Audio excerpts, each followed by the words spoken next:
Hi, I'm Carly Levin, and welcome to Legal Tech Briefs. Today, I am very, very excited to share that we have Julia Taylor with us, Chief Legal Officer from Coupa Software. Julia has done it all. She has been a government employee. She has been a private company GC. She's taken a company public. She is now back at a private company. She's worked at a law firm. So I am very excited to dig in today on her experience, both across all of those experiences and then also with technology. So thank you for being here. Thank you so much, Carly. I'm thrilled to be here. I'm so excited about your move to Legal Tech Fund, and I'm looking forward to our conversation. Great. If you don't mind, do you mind walking us through a little bit quick version of your career history? Yeah, you bet. After I graduated from college, I had studied public policy, and I wanted to go work for the government. So I spent about 3.5 years on Capitol Hill working for Senator Dianne Feinstein. It was an extraordinary opportunity. She was so bright, so hardworking, so practical. And I learned a ton from her. After that, I moved back to California from DC to be with my now husband, who was going to business school in the Bay Area. And I ended up working for then Mayor Jerry Brown. And I was working on his campaign for California Attorney General. He'd already been the governor, and he ended up being governor again after he was elected Attorney General. But I was sort of part of that campaign to bring him back into the statewide arena. And that was tons of fun because the campaign manager was his wife. They had just gotten married. They got married, I think, the second week I was on the job. And she had been a law firm and in-house lawyer for many, many years. And she had just retired as the head of the legal function at The Gap. And both Jerry and his wife, Ann, are lawyers, and they really encouraged me to go to law school. And they showed me what it means to be a creative lawyer, to be smart, to think about the art of the possible, and to get in there and help solve problems. So after that, I went to Berkeley for law school, which I loved. After law school, I went to Latham and Watkins, and I practiced in their Silicon Valley office. And I went there because they had a really wide variety of clients. They had teeny tiny startups, and we were doing terms of use and incorporation papers, and then massive, large public companies. So really ran the gamut in terms of the types of clients and the type of work that I got to do. I ended up focusing on technology transactions when I was at Latham and really enjoyed that, getting deals done. And then after a few years at Latham, I heard about a company called Eventbrite. At the time, it was relatively small. It had just been founded a few years before. And they were looking for a lawyer to come in and help build out their commercial practice. They were just building a sales team. And so I got in there and figured out how to draft contracts that event organizers could understand and protect against the risks that a company like Eventbrite was facing. And then I spent 12 years at Eventbrite, growing alongside the company. When I first started, it was just about 200 people, and we went through acquisitions and growth and an IPO and COVID, which was obviously a big challenge for an events company. And it was an extraordinary experience. I left last year. I took a job with actually a former Eventbrite employee who is now the CFO at Coupa. And he said, "Hey, it's a great company. We're growing. I'd love to work with you again." And so here I am. I started last May at Coupa, so I'm just rounding out about 9 months. And I love it. A global company in the software space, and we get to solve all the interesting problems that in-house lawyers get to solve. Amazing. As I said, you have done it all. So, how is your legal department today thinking about approaching technology, data, AI overall? Do you have a general philosophy that you use when you're making decisions? Yeah, it's a really good question. And I would say the short answer is that we are approaching AI the same way that we approach being practical business lawyers, which is with curiosity, with a sense of discipline, and high accountability. So I know, and I'm very confident that AI is changing how legal work gets done, but I'm also like bring a sense of humility that I don't know exactly how. And I don't know exactly the extent to which it's changing it or what's going to happen in the next, 2 months, 2 years, 20 years. I don't know, but if we're curious, we're disciplined, and we hold ourselves accountable, I know we're going to kind of find our path forward. I think if you were to ask me my philosophy, AI is a skill, it's not a tool. Right? And that mindset shift that I've sort of tried to push to all the folks that I work with, especially lawyers who can be sometimes conservative about approaching new technologies. Um, so I was a big like early adopter of AI in legal work. And I also want to be clear, it's like now, I will say now, I don't know about what will be in the future. It is not a substitute for judgment. And it's not a substitute for legal experience. Like you cannot outsource that deep legal experience and the judgment that comes from making those like close calls, especially in in-house work. So, like practically, what does that mean for me and for most of the folks that I've worked with on legal teams, both at Eventbrite and at Coupa? AI is like the first stop for doing a lot of our work, right? It's that initial research, it's issue spotting, it's helping us to read and translate like complex, long legal documents into something that's ready for the business. So, yeah, I guess I would say we're still discovering what it means. But the approach is how can we use this technology to accelerate our business, move faster without losing quality. And before I sort of I turn it back over to you, I just want to give a quick little disclaimer, which is that anything we talk about today and any opinions that I share, they're mine and mine alone, and don't represent Coupa or Eventbrite or any other places that I've worked. Great. I really like your concept of AI as a skill rather than a tool. I've also been talking to chief people officers at law firms and elsewhere, and what has really stood out to me in recent conversations is that yes to technology, yes to training for technology, but they're also spending so much time thinking about how do they preserve what's always been great, the apprenticeship model, the training model. How do you make sure that you're hiring someone who you believe would be a future leader and not just hiring for today's skills? Yeah. That's spot on. Like, has AI changed like how I think about who I'm recruiting or hiring? Like, not really. Like, we're not hiring like AI lawyers, right? Um, and I don't know that we're going to at any point in the near future. But the competencies that I've always hired for in in-house roles, and I mentioned some of these already, but curiosity, adaptability, an openness to innovation, someone who brings a high degree of humility to problem solving, somebody who's easy to work with, and someone who's comfortable taking risk. Like those are the competencies that I'm always looking for as those like intangibles. When you're in-house in particular as a lawyer, you have to be flexible and an adaptive thinker. There aren't many like plug and play roles in-house where here's the rule, apply the rule, right? You have to be really comfortable in gray areas and doing your own risk analysis. And you have to be confident in making a recommendation or a decision with imperfect information. So I've always kind of looked for that curious, risk tolerant person. And usually, not always, but usually that's the kind of person who wants to dig in, learn new skills, learn new technology, and they're sort of comfortable experimenting with new technology. So those are the people I've always looked to hire and the people that I want to work alongside day in and day out. And now I'll add one more thing. Um, the internet really democratized information.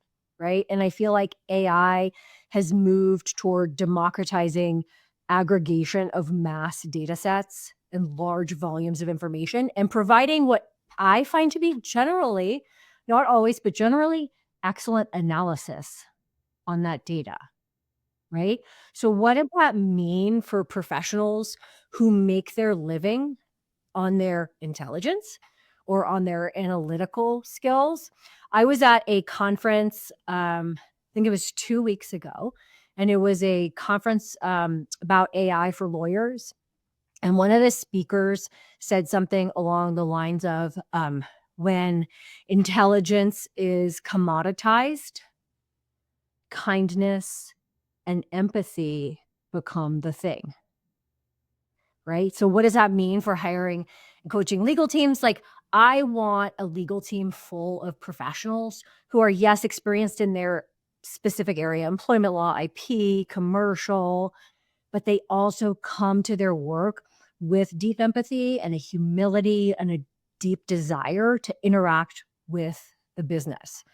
Because we're not coming to the business to tell them all the problems with what they want to do, right? We're coming in with we got to find the solutions. So we come in Yeah. with great open questions, acknowledging context and figuring out how. And hopefully we can do that in a way that is empathetic and kind and hopefully fun too.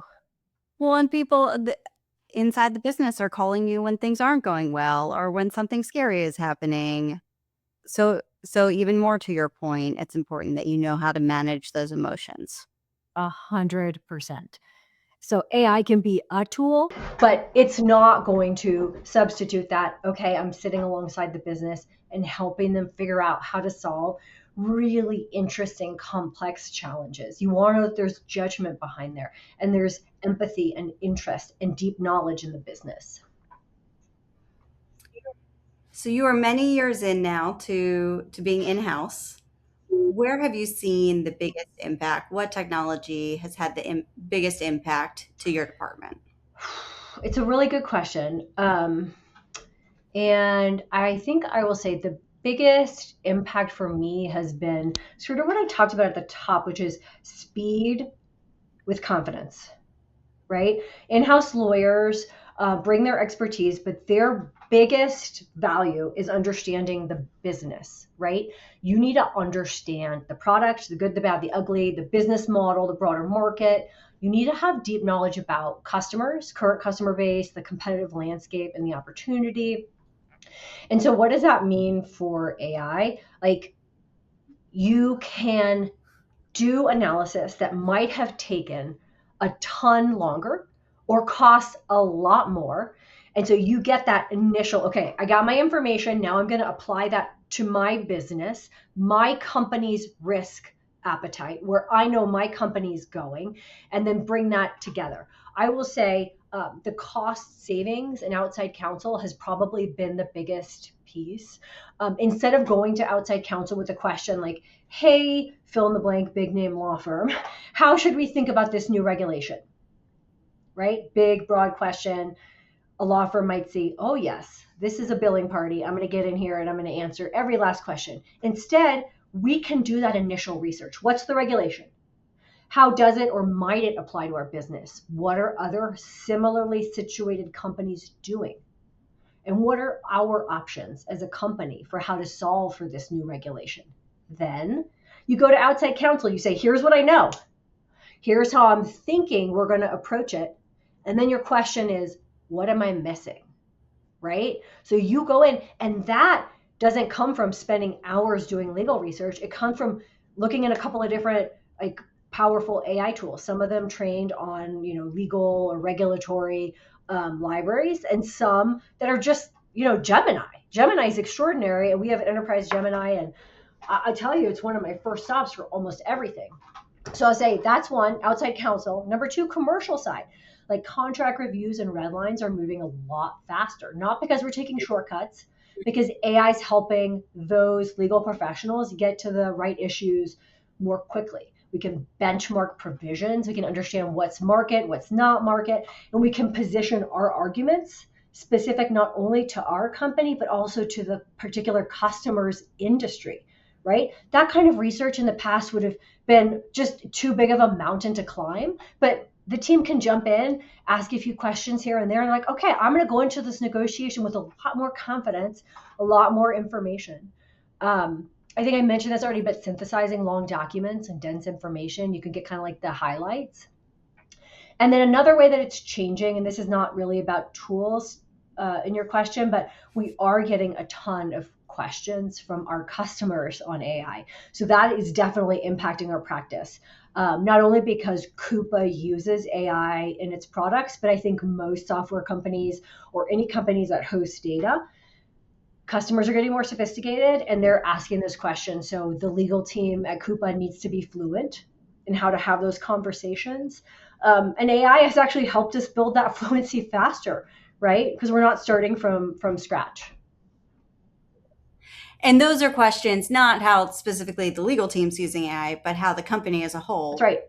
is using AI, but the legal team's responsible for being responsive to those That's questions. exactly right. And designing governance models that make sense for both the short and the long term. And are you getting questions from internal parties about how you're using All the AI? time. And so we're working really closely with our governance risk team to design policies that are, adaptive. I think one thing when we don't know where this technology is going, I think you can't let perfection be the enemy of progress. So design a policy, check in on it every month or so, and make sure does this still work, right? But we do get questions, and that's what makes this job fun. I really like your contract example. That's really Yeah. neat that when you go from a stack of papers to a software product, you can actually zero in and compare exactly how you negotiated something with a specific Yep. industry and narrow it down to the exact companies you're And some interested of the in. tools out there ingest your playbook. So our commercial team has a number of different playbooks on how we have responded to I'm so sorry, how we've responded to different requests from customers. And the tools that I've seen can ingest that, and then you upload a markup from your customer, and it takes what you've already told it. It's trained on your playbooks and can say, "Hey, I noticed that this customer in this industry with this contract value for Coupa, I would suggest you start with this, and then this is your default." And it can actually go in there and make drafting suggestions. Now, no substitute again for an experienced lawyer who can go in and say, yeah, yes, that's right, or I might take this approach. But that's a really nice time savings so that attorneys and contract managers aren't copying and pasting from playbooks, right? It's right there in the document. Looking ahead, is there anything you're really excited about that you see coming around the corner in the next few years? There's not something that I'm excited about, except I'm excited because I don't know what's coming around the corner, right? Is this going to completely change the world? I have no idea. Is AI overhyped? I don't know. But all I know is I'm figuring out how I can use AI every day in almost every aspect of my life. And it kind of feels like we're kind of the same vintage, Carly, but when right around when I was at the end of college and graduated from college and my first job, Google search bar was like new. And it was just extraordinary that you could type a question and you get an answer back. And it was just incredibly empowering. And now 25 years later, like I feel equally excited about the access to information. And I talk with my kids about this all the time about AI and technology.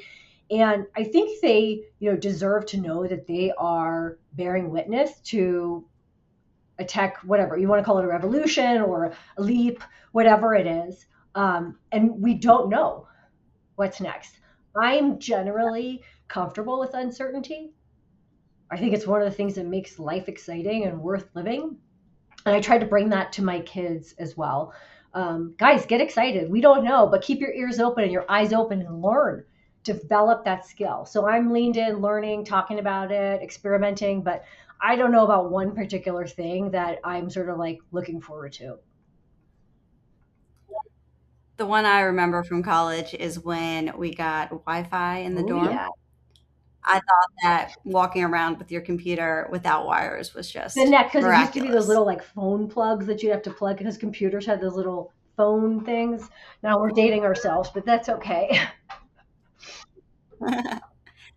What's one tech or AI or data decision you didn't make? You said, I'm not going to do that, or I'm not Yeah, ready. I can't think of one particular decision, but I knew that we didn't want to buy tools just because they had AI in them, or just to say we're using AI, right? I already use so Mhm. dang many tools in business applications every day, and you can talk to any in-house lawyer, and they'll probably say the same thing.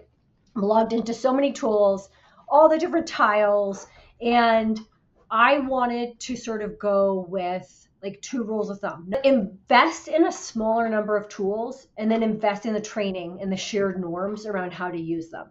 So that's sort of my one rule of thumb. The second one is when you can, bring AI to where people are already working, right? Instead of having to log into a whole other separate tool. Google's doing that really well, and so is Slack.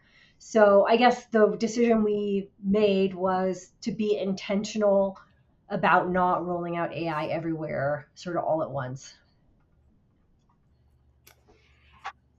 Makes sense. It may be a similar question.